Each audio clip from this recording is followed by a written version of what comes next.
this is Shay Veronica, and I want to speak to the fearful parents in Barbados who are talking about the schools that they have to send their kids to, and they're saying that kids are coming to school with knives, they're coming to school with scissors, they're coming to school with weapons. And Frederick Smith Secondary School came up, the Parkinson School came up, and Alexandra School comes up in conversation.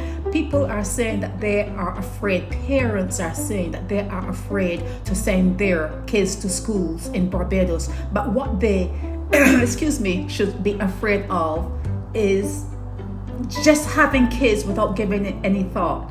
They're having kids that they cannot afford. They're having kids that they have not planned for. They're having kids and they don't have the wherewithal in terms of bank accounts to send their kids to a school of choice, a private school, anything. If you cannot afford to send your kids to have the best that money can buy, and then you talk about being fearful, and you're talking about, you're coming out and speaking in media because it's getting so bad now in Barbados. It has always been a problem in Barbados. This has always been a problem in Barbados, and it will always be a problem in Barbados because there's segregated education.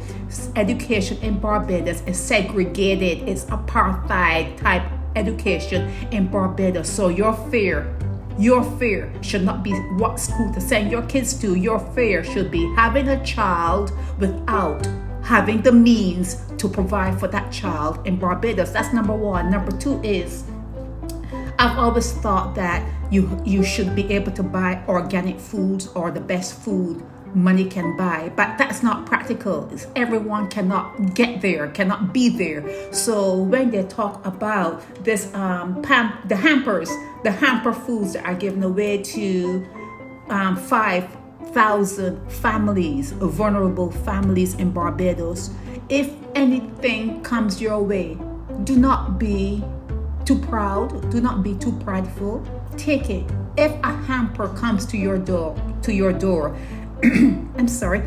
take it and bless your food before you eat it. Just go ahead and bless that food. You're a Christian nation. Bless that food before you eat it, but do take that hamper, because I have seen people who work on construction crews and people who do very, very strenuous type work. They eat white bread and a little bologna between it, and they have the biggest muscle. They are the strongest people in the world. It's your attitude.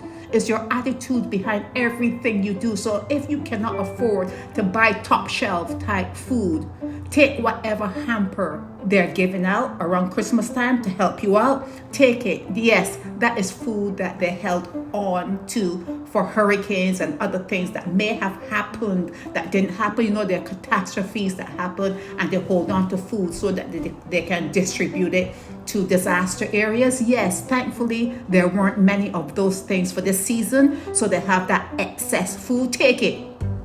I'm talking to my chat. That's what we're talking about in my chat. Take that food, bless it, and just as long as it is not like tampered with or it's not poisonous, go ahead with that food, because I find that people who are very, very, very healthy do not eat the best of food. So those two things I wanted to cover.